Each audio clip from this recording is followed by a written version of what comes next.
And the government, the Tinubu administration has gone into overdrive into saying that these protests don't happen. And at the end of the day, a lot of resources are wasted in not addressing the demands of those who want to protest. They are wasted and the system end up being corruptly influenced when legitimate demands of people are not being met, but rather people are being organized to just thwart the protest, or you don't want to address their concerns. All you're concerned about is that you don't want there to be a protest. Why is there this morbid obsession with not wanting protest? Why is there this fear of protest? Is it because of what happened with NSAS? Because I don't understand it. Protest has always been a thing. Protest happens, people protest. It has happened before, it keeps happening, people protest.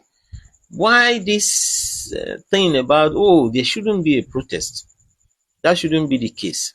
It is really, really, the government is really, really going overboard on that in trying to stop peaceful protests. Rather, you tell the police authorities, provide security for the protesters, provide ambulance and other things in case there's an emergency. Ensure that the protesters are protected. And then the government should dialogue with the leaders of the protesters, dialogue with them and take note of the demands that they have and see ways those demands can be addressed. And if there are things that you cannot address, then there is room for making agreements, reaching agreements, signed agreements, and say, okay, within so time we're able to meet with these demands, within so time we'll be able to meet with these demands. But just trying to just stop the protest by all means, I don't think is a good thing. And having that mindset that protests against the government are so bad is a wrong thing, because planned protests, when there is a planned protest can be easily managed by the government. If people like 2024, they gave long notice, we are going to protest in August, first 10 days of August, we are going to protest against bad governance. They gave long notice. Then the government security agencies have the opportunity of organizing how they can protect those who are protesting. The kind of protest the government should be scared of is the one that is not announced. The one that is spontaneous, that out of nowhere you just see them protesting. That is the one the government should be scared of. And the protests the government should be scared of is the one that doesn't have this kind of organization. Protests organized by NLC, they have many years of experience in protest. TUC have many years of experience in protest. Any protest they will organize is definitely going to be an organized, cohesive protest. It's going to be organized, everything well arranged. It's not going to be just anyhow protest. You can trust that NLC will organize a good, peaceful protest. TUC organize a good, peaceful protest. The protests the government should be scared of is protests that are not organized, protests that are spontaneous, protests that just come out of nowhere, that has no leader, no clear leadership. That's the one the government should be scared of. So when there is a planned protest being organized by people who have decades of experience in organizing solidarity protests, then the government should be relaxed. Instead of holding spaces, telling people, releasing statements, don't protest, the government should see to it that the protest is peaceful. Provide security, provide emergency services. And if there are issues, you dialogue with the leaders of the protest. If things come up unexpectedly, you meet with the leadership of the protesters and you dialogue. And then you take cognizance of the demands of those protesters. If you stop organized protests, if you try to support protest that is organized, what you are encouraging is protest that is not organized. What you are encouraging is people taking laws into their hands and just going into the street without proper guidance, without proper direction, without proper supervision. And those are the kind of protests that you should be scared of. And so if you don't allow legitimate protests, you only leave room for things like that. And we've seen those kind of protests. It has happened. The Arab Spring started like that. Spontaneous protests, where all of a sudden the whole country is agog, people protesting against the leadership of the government. Those kind of protests that you should be scared of.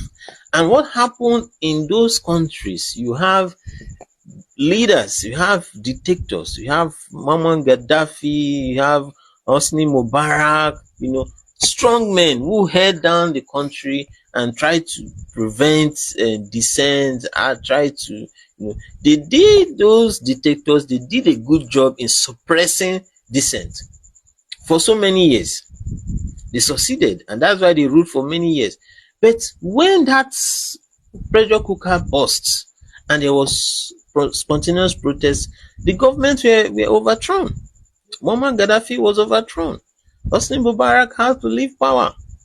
And other protests, the conflicts we're having in Syria and Yemen, all stemmed from those protests that were organized during the Arab Spring. So it's those kind of spontaneous protests that the government should be scared of. And how do you ensure that those kind of protests doesn't arise? You allow people to protest in an organized manner. You manage it. You provide security. You encourage people to be peaceful. You encourage people not to take laws into their hands, not to destroy properties, public and private properties, but to be organized. You encourage multi-party democracy, where people feel that they can find their voice in an opposition party and that their voice will count and that they can have a say when it comes to election time. And people feel that, okay, they can organize in collective bargaining, they can organize a strike to fight for certain things. So when people see there are different outlets through which they express their discontent with the government, then the temperature is a little bit calmer, a little bit managed, than when you just suppress everything, suppress opposition, suppress protest, suppress everything. Then you're just laying the groundwork for something that you don't like. And we've been talking about, previous video I made, I talked about the military coup and some stuff like that.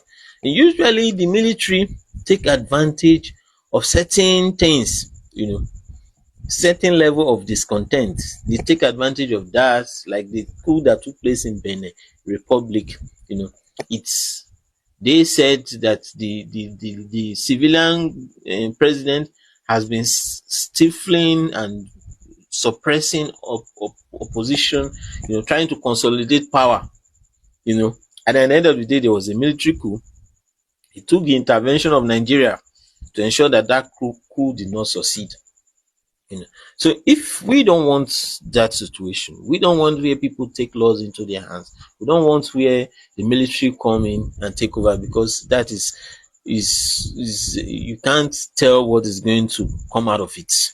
You can't tell the outcome, and you can't tell, because just as you have bad civilian leaders, you can have bad military leaders and all that. And military leadership, you can't control what outcome where it's going to go.